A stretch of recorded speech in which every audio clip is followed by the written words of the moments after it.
Ah, você quer saber o que é um vírus, não é? Por que não disse logo? Sou o Dr. Timbó, médico, especialista em saúde da família e também trabalho com geriatria. E hoje nós vamos conversar sobre vírus.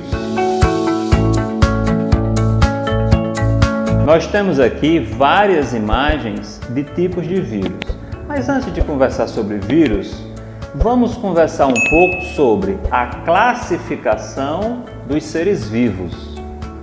E um estudioso que nasceu em 1920 e viveu até 1980, chamado Robert Whittaker, ele fez uma das primeiras classificações mais completas, divididos entre reino Monera, reino Protista, reino Fungi, reino Plantae e reino Animalia.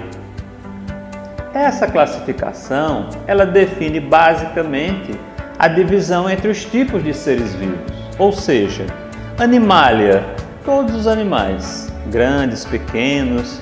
Então, nessa classificação entra desde o elefante até a borboleta, desde a minhoca até o leão, a barata, o besouro, o morcego, os peixes, né?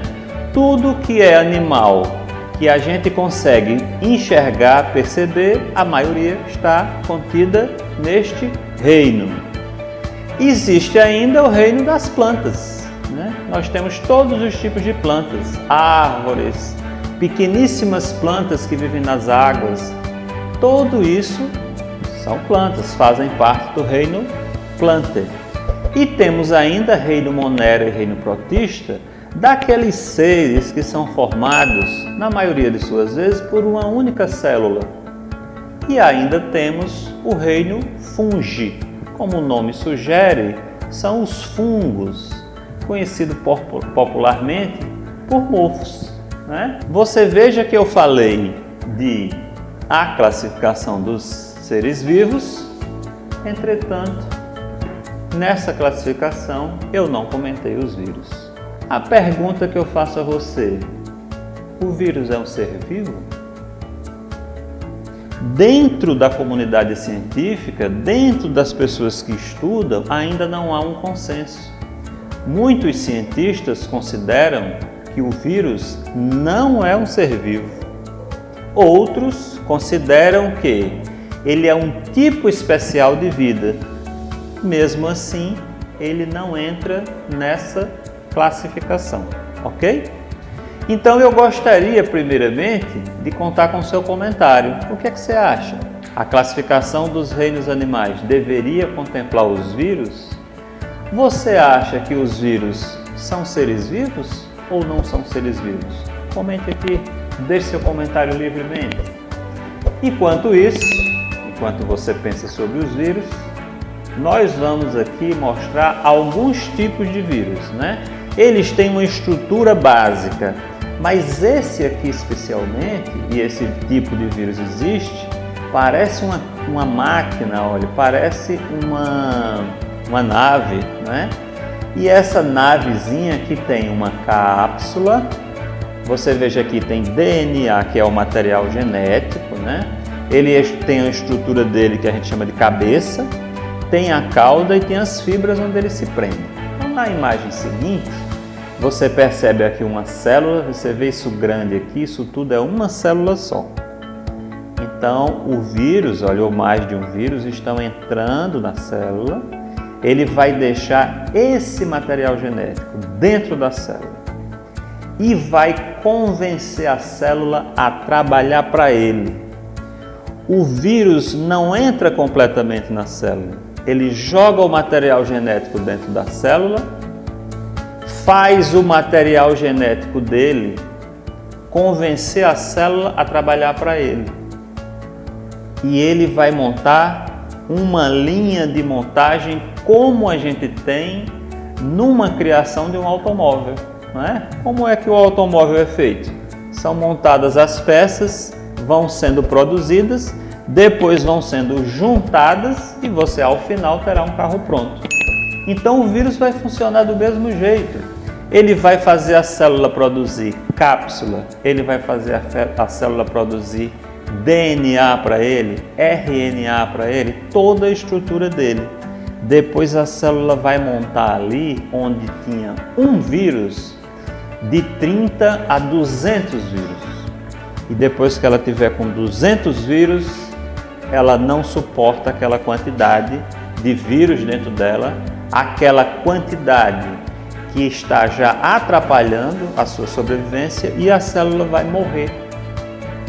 Quando a célula morre, cada vírus vai procurar outra célula.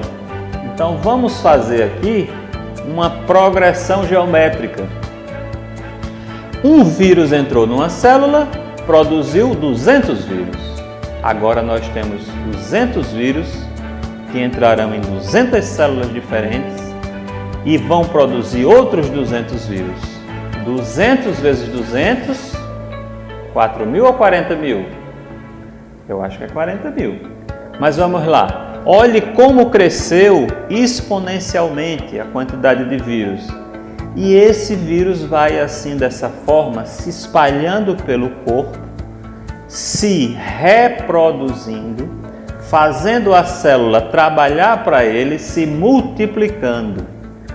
E desta maneira, chega uma hora que o nosso organismo reage, produz anticorpos, começa a destruir aquela proteína do vírus e a gente elimina o vírus do nosso corpo.